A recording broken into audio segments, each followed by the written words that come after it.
Welcome to our YouTube channel. In this video, we'll provide you with a full guide on how to view your TikTok screen time analysis. If you're curious about how much time you spend scrolling through TikTok each day, we've got you covered. Let's dive into the step-by-step process. Step 1. Open TikTok on your device and ensure that you're logged in to your TikTok account. Step 2. Tap on Profile from the bottom drawer. This will take you to your TikTok profile page. Step 3. In the top right corner, you'll see 3 stacked lines. Tap on them to open the menu options. Step 4. From the menu, tap on Settings and Privacy to access the Settings and Privacy options. Step 5. Within the Settings and Privacy options, tap on Screen Time.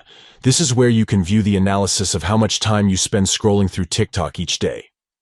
Step 6.